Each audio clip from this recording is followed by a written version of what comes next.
Hey Sainers, welcome to the stream. Welcome to the Saints TV review.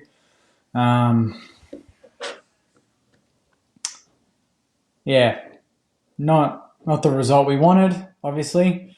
Not the results we needed with where West Coast are on the ladder and where we wanted to be. And to be honest, there was so many ebbs and flows with that game. You know, from my point of view, and I'll be honest, there were passages where I just wanted to scream into a pillow or punch a wall and just not watch the rest of the game.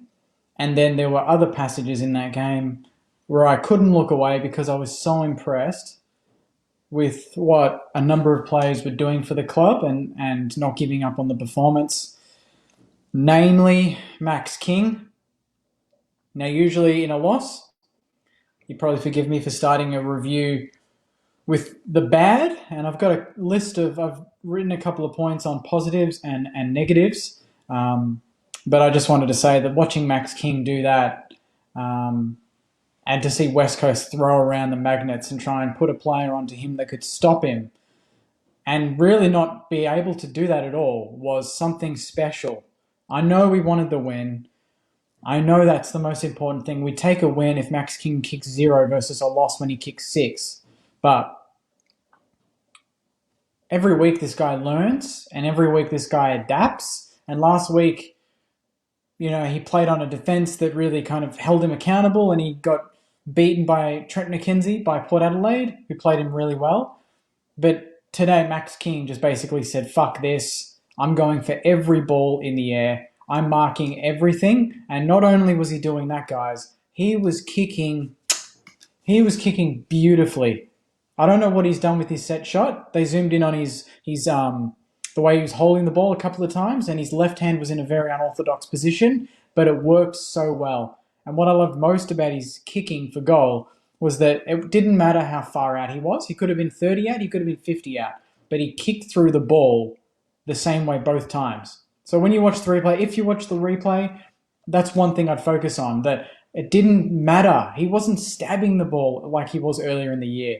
There were so many times earlier in the year when he'd kick goals, but they'd go just over the last defender on the goal line. These were going post height. So he's got his confidence back. He had a bit of swagger about him. And to me, that made this game bearable. There was so much about this game that was good to see. And it wasn't just Max, but there was a lot that was just so frustrating and just classic, annoying footy that we've seen too many times this season, and it was just at critical times in this game that it really cost us.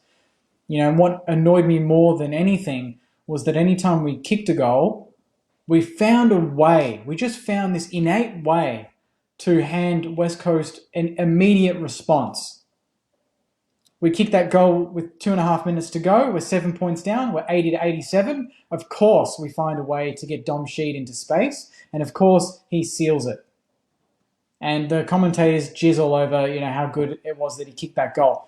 He shouldn't have kicked that goal in the first place. We just didn't set up properly at critical times. And when you've got Paul Hunter, and nothing against Paul Hunter, he's thrown into the deep end with Ron Marshall being out.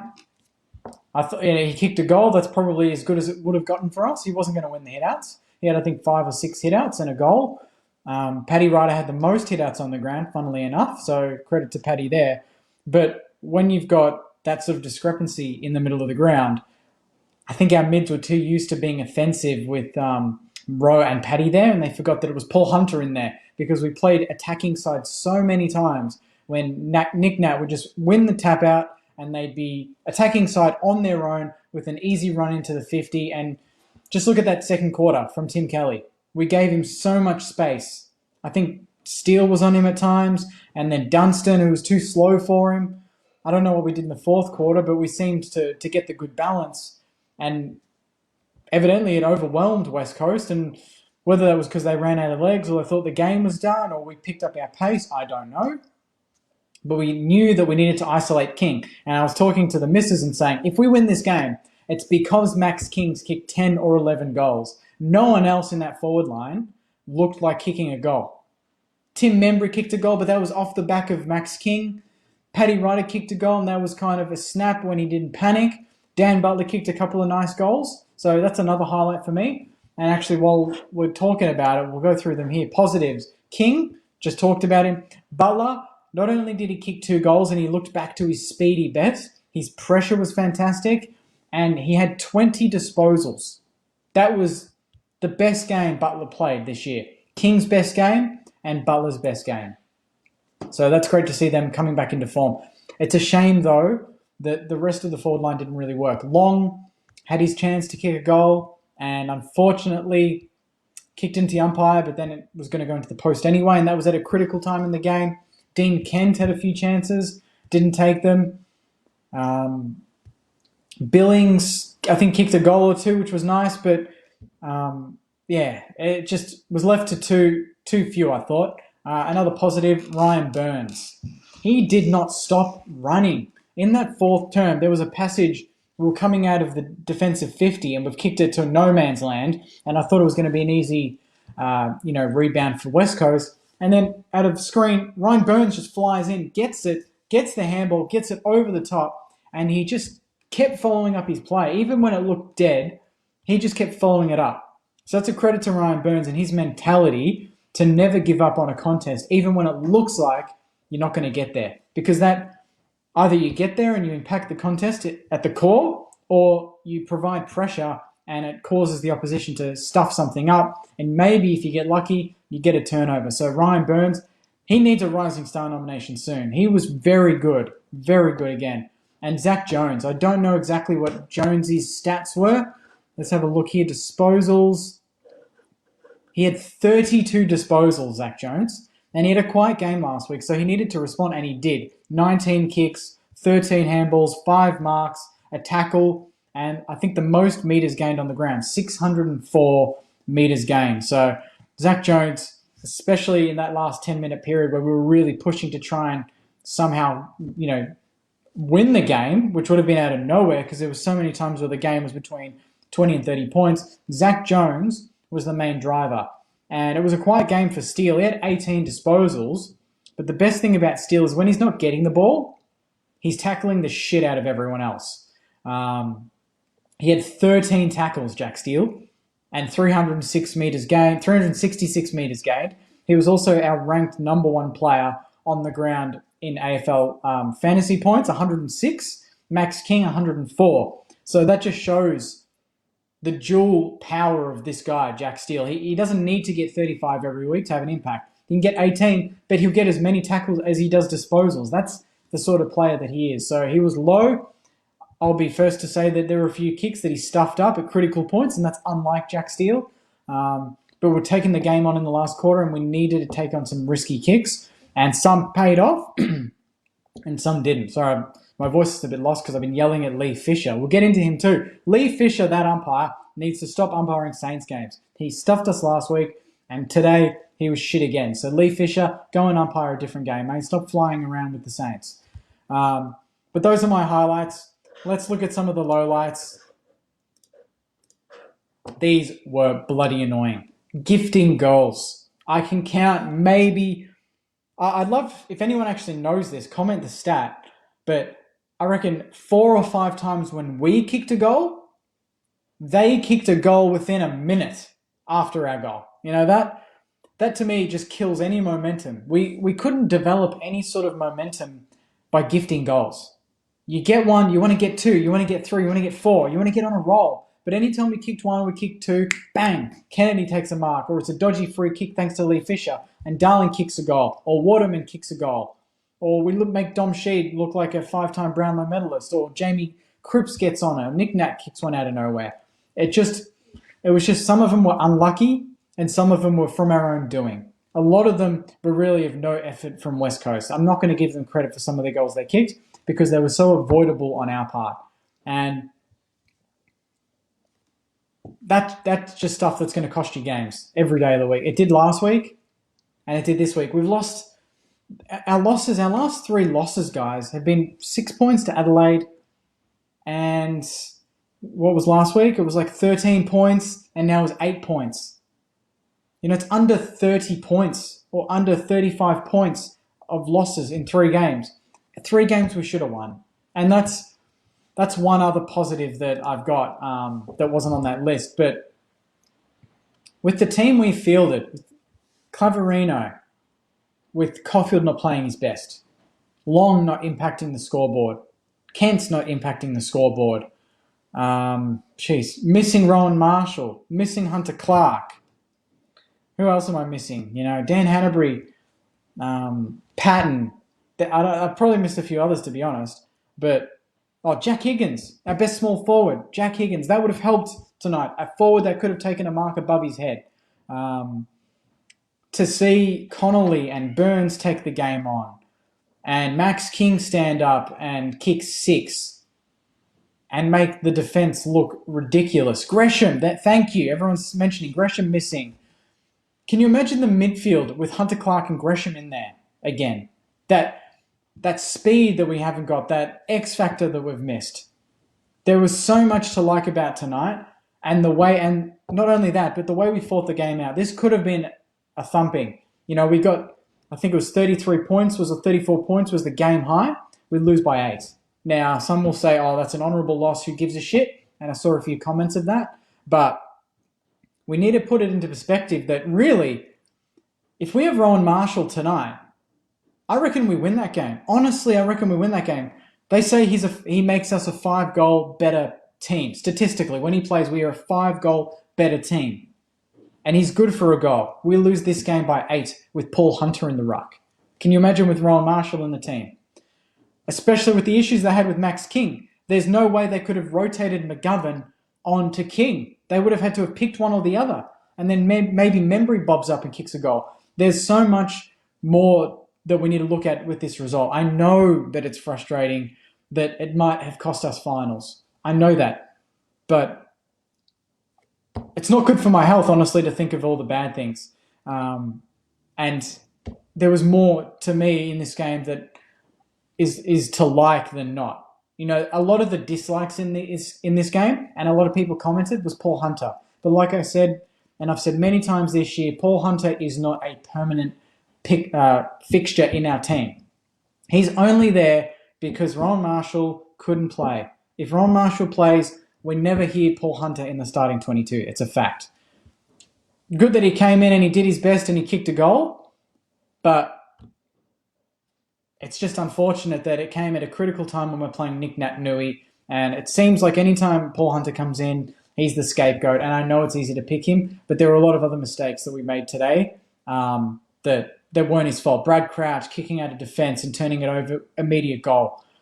Stumbling on the goal line and putting ourselves under pressure.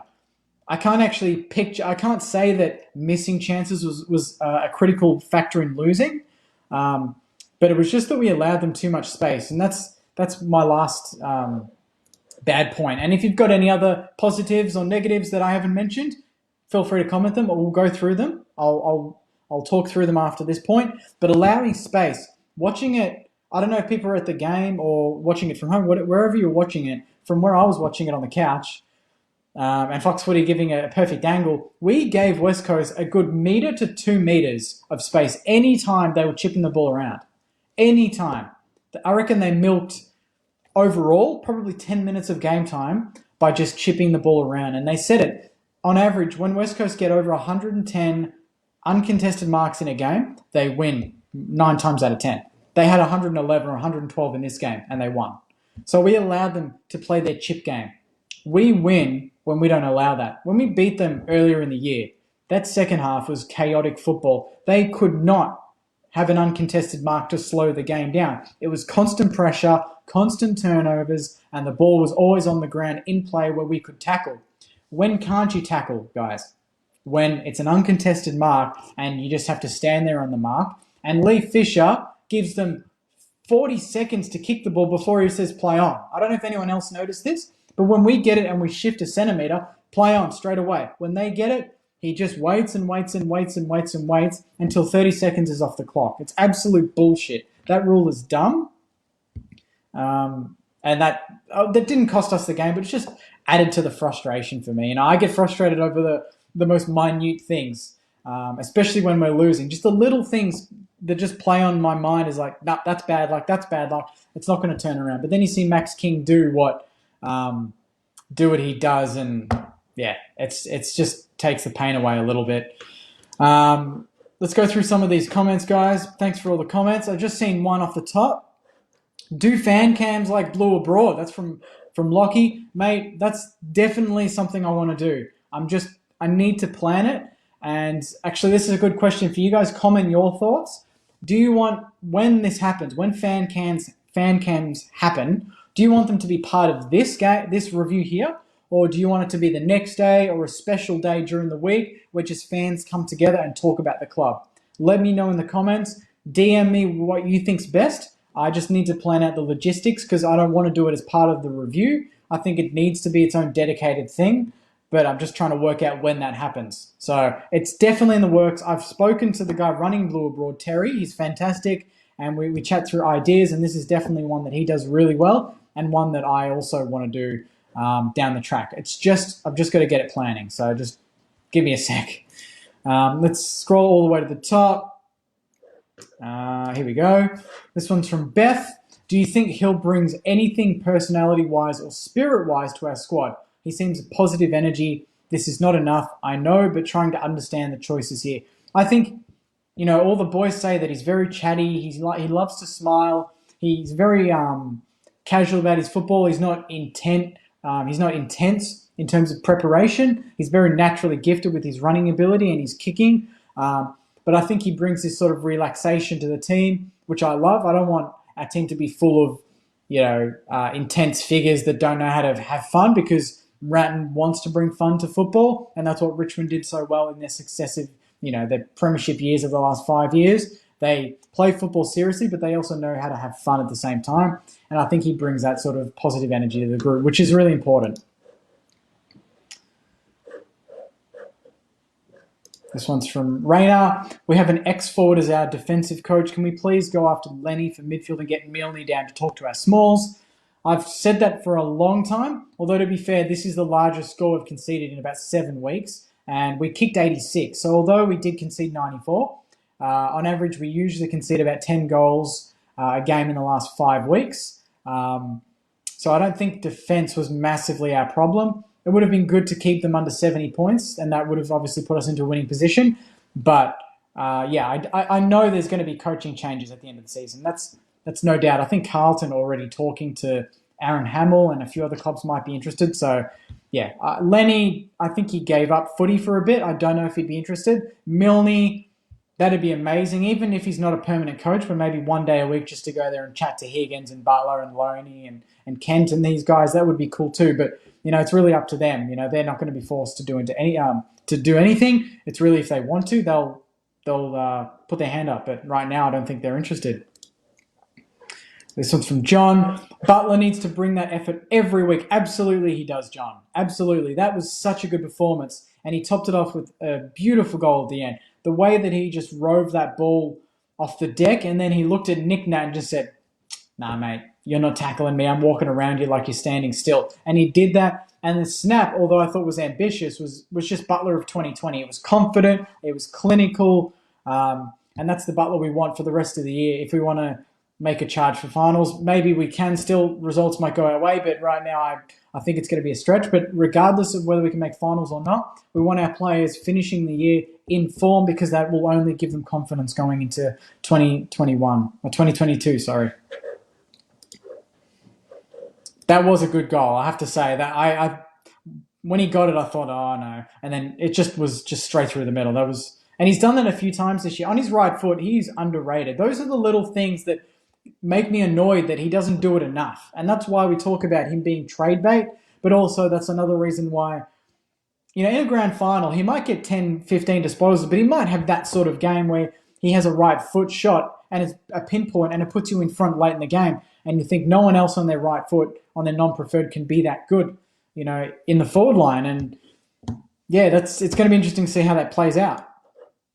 Yeah, Isaac, good call, mate. Leo Connolly was elite at times. And what I love about Leo, on top of just his pace, I love pacey players. That's the way I like to play, and I love it when we've got pacey players at the Saints. But what was best for me was when he got corralled so many times, he didn't hack the ball. He didn't panic and just run out of bounds, but he kept moving, and that made it difficult for the player to tackle him. He just faked, just kept waiting until it was a simple kick backwards or a handball backwards, and there was an option for him. He's a smart player.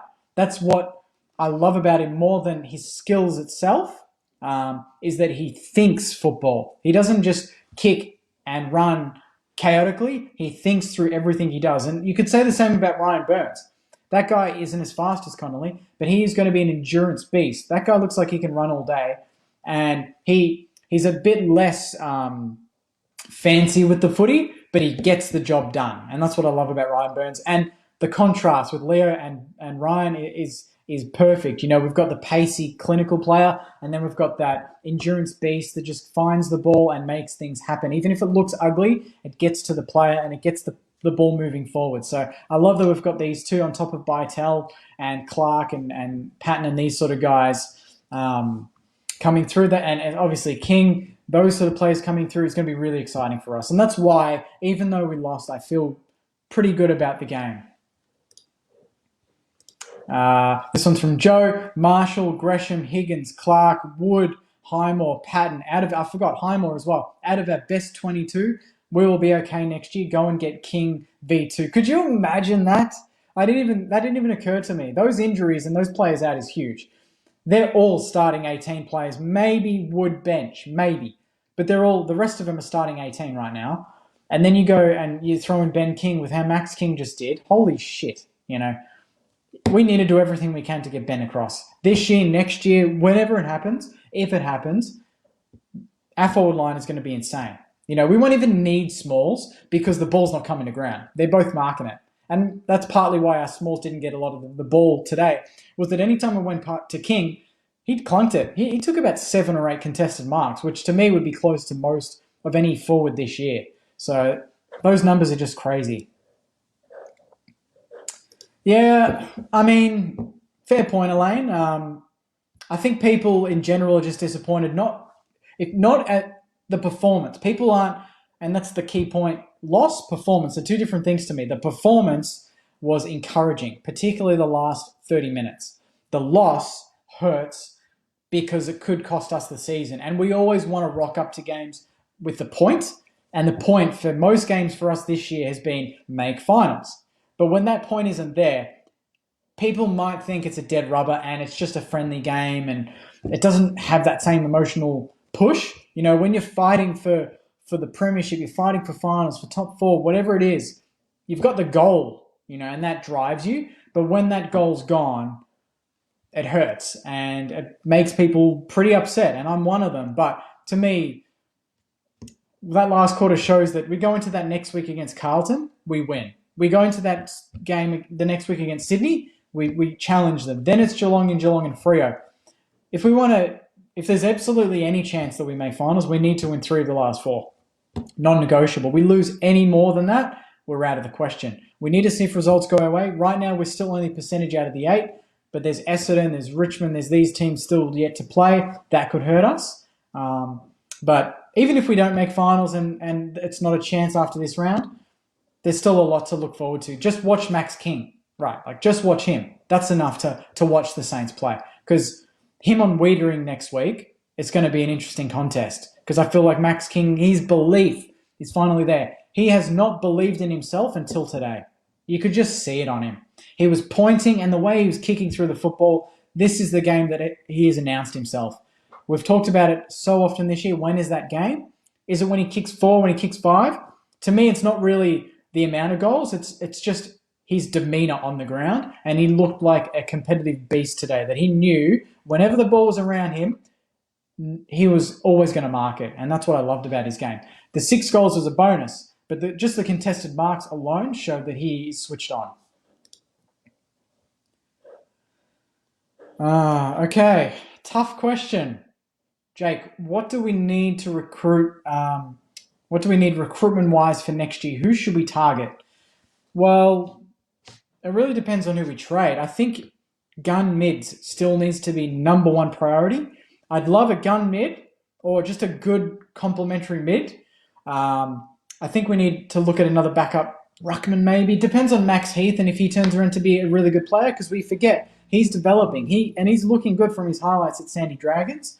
So maybe Paddy goes on another year, Marshall's back, and then Max Heath. And I don't know if Paul Hunter has another contract beyond this year. And the other one, we need another back, and big back. We can't go into these games giving away height like we do. The last 2 weeks, Wilkie has been manhandled and given away free kicks, and it's forced Dougal Howard to take on too much responsibility. Caulfield and has come in. Highmore's been good, but again, he's undersized. Webster's undersized for some of the time. He's caught out on a few tools every now and then, and that's probably why we've lost the last couple of games. The tools have gotten off the chain. Darling's kicked 3, Kennedy's kicked 3. I don't think Oscar Allen challenged the scoreboard, so that was nice, but tools have gotten us the last couple of weeks, and you think that maybe Frawley goes on for another year, but it'd be good to get another tall defender if there's one on the market. That'd be great.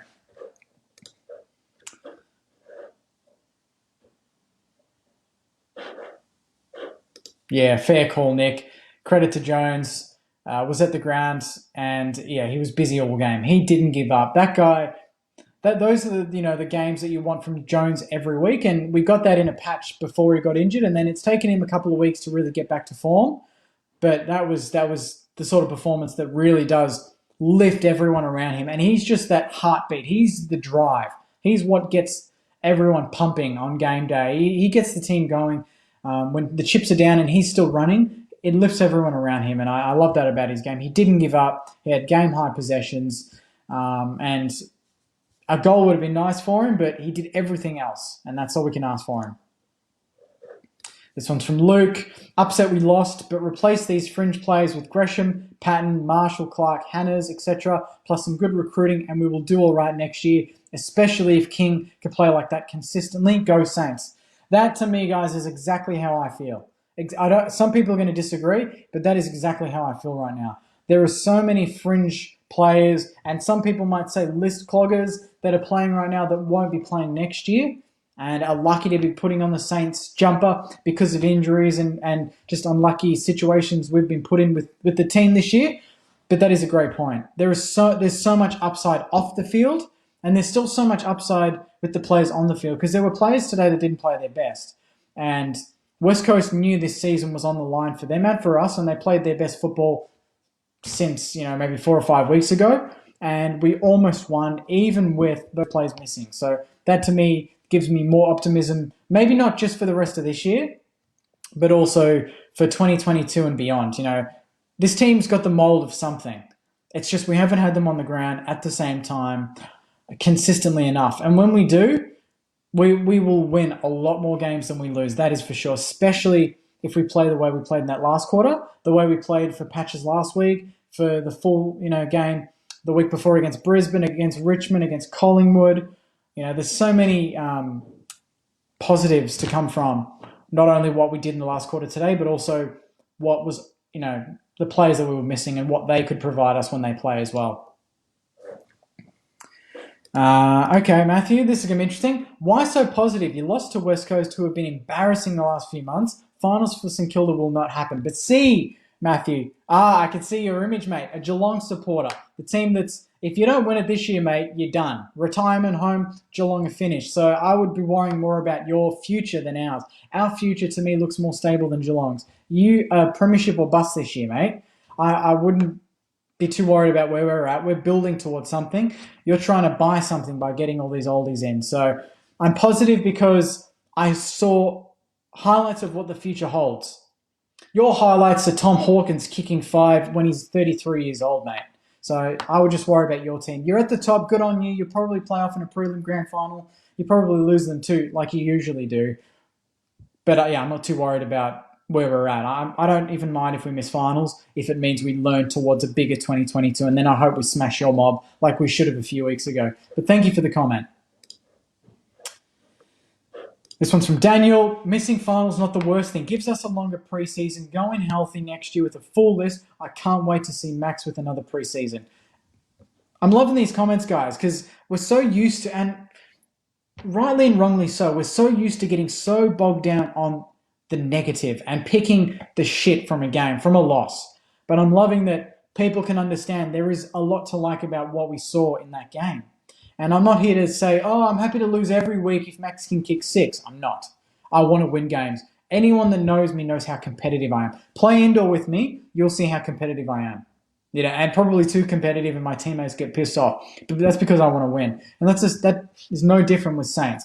But it's not good for your health if every loss, no matter how good or bad it is just, makes you angry. There was more that I liked in this game that I disliked. So that's probably why there's more positive comments on here than not. Yeah, just put that one out there. Love the way you spelled Fisher as well. Very nice. Oh, wait, correction. There you go. Nice one. Now that's just clickbait, mate. Drop Butler and Hill. They're hopeless. And also there. Can you spell there correctly, please? Come on.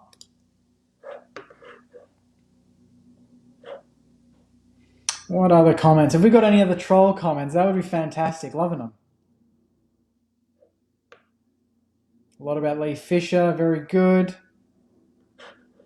Yep, true. I did mention all the close losses and 9 points to Sydney as well. So although we've had a lot of thumpings, and that was primarily in the first 6-7 weeks of the year, there've been a lot of decent performances since that should have really been wins.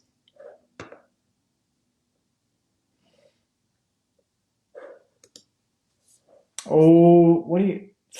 I would have liked to have seen Sharman. He was the medical sub, so it would have been good to see him come on at some point. But I think Paddy just couldn't play a full game. If you play those and not Paul Hunter, you probably have to put Max King or someone like that in the ruck, and Max King won't kick 6 if he's playing in the ruck, making up for time where Paddy's not in there. And Paddy had passages in the game where he was off the ground for a good 10 minutes and people thought that he wasn't right. So I'm going to be, hopefully looking at that closely. And fingers crossed he's okay, because Rowe will be back next week. Also, McKenzie was missing. We can't forget that and what he's brought to the team the last 5 weeks with him being in there. He's good because he doesn't stop running, and he's good for a goal or two. So McKenzie as well was missing, and that's, hopefully we'll get him and Marshall back next week. This one's from Rusty. A lot of positives with this team. Let's focus on that for the rest of the year. The negatives, we can name plenty. They will be changed for next year. Exactly. Like I said at the start, a lot of the bad from this game is a lot of forced selection and players that probably won't be first choice next year, which means that if we're fit enough, they're not playing and we don't talk about them every week like we have to this week. It's not as if we've got a full selection of players and Rats is picking Paul Hunter instead of Rowe. It's not like that. It's just that his hand's forced. He needs to keep the structure because our game plan relies on 2 rucks, no matter how good or bad they are.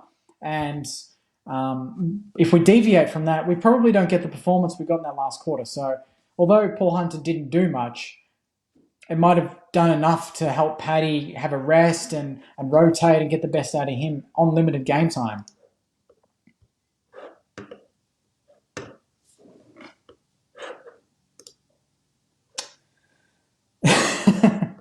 That would have been nice. That's nice, Matt. Max King made all of us smile, I think, with the way he was flying for the ball in that last quarter. This one's from Ari. Out of Dunstan, Billings, Ross, one has to go. I think it's got to be Ross. Fair call. I think that there's a couple of reasons why. Ross probably demands more compensation than Dunstan. I think Dunstan's form is younger. He's younger. His form's better, and he just looks more hungry. Ross looks like he's playing like a guy that probably knows that there might be question marks on his career at the end of the year. Billings, trade bait, we probably get the most compensation from him out of all 3 of them. But he's also probably got the most upside if he's on form and we play him in the right position and he gets confidence. So, yeah, it's a tough decision. I probably agree with you there. I probably think Ross is the one I would pick out of the 3. But we'll have to wait and see at the end of the year. This one's from Jeff. I always thought this year was a build year anyway. I'm not being just optimistic when I say next year is looking good, but it is. The new young guys are solidifying and the older crew of vets are understanding each other better. If King puts on 5 kilos this summer, watch out 2022. It's a great comment. what we didn't have last year was that youth coming through. We really only had Bytel, who debuted and played a couple of games here and there, but the rest was very settled. It was the usual 22 every week. This year, our hand has been forced. We've drafted Matty Ellison, Cooper Sharman. We've got Max Heath in the wings. We've played Ryan Byrnes, who's looking very good. Leo Connolly's looking very good. Bytel's played some games and looking better. Ben Long's found his position. Max King's getting confidence. There's a lot of the youngsters growing from this year that we didn't have last year. So last year was that excitement shot. This year was stabilizing and kind of rocky, but when things are crushing and falling, you find the foundations that you probably didn't see the year before, and we're finding that with some of these youngsters. And next year, you get that wave of that consistency with injuries coming back and getting a consistent 22 every week, and you hopefully see that incline like we wanted to see this year, but we couldn't. So I like that optimism, and I think we're on the right track for sure. We've played with so much heart tonight, and there's so much hope going into next year, but tonight's loss was just heartbreaking. That's from Cameron. Yeah, look, I was more heartbroken at the Adelaide loss and the Sydney loss. Those hurt me more. This one might have more ramifications on our season in terms of ladder position and the chance of and the ability of making finals. I get that. But it also showed more signs of the future and what we can deliver on the big stage. And we played at a hostile environment against a team that we usually struggle with, on a ground we usually struggle with. Last time we beat West Coast on that ground, I think, was 2010. So it's a ground we don't usually win at.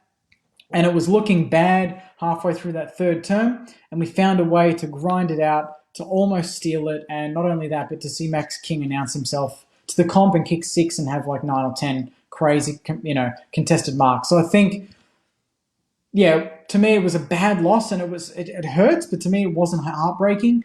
It might be season breaking, I don't know, but I would just look at a lot of the positive, mate, and you'd feel a lot better. But don't look at the ladder. Don't look at the ladder predictor. That'll drive everyone mad. And I say that, but I'm probably going to do that right after this and see if we can make it, despite losing this game. But regardless, there was a lot to like today, guys, and I wouldn't be too disheartened with the performance. I'll go with Laura. Notice the AFL.com.au completely rewrite their article about the game. Started as Eagles dominate and cruise to victory, and now it's Eagles hold on.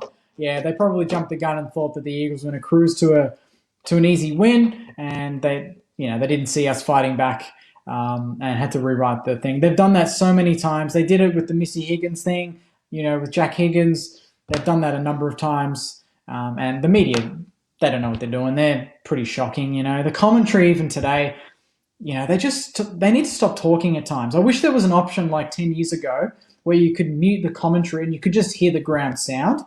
Why don't they bring that back? I want to feel like I'm just at the ground and I don't have to hear them waffle on about how good Oscar Allen is or Dom Sheed or Tim Kelly. You just want to hear the game and not hear that crap, but it is what it is. And the result is what it is, guys. So I'm gonna leave it there. I really appreciate everyone tuning in. I know that some people wanted me to rant, and I know some people do love watching me when I go off after a loss, but I didn't want to do that tonight because, firstly, I didn't think it was going to help anyone. It was just going to make us all feel shit.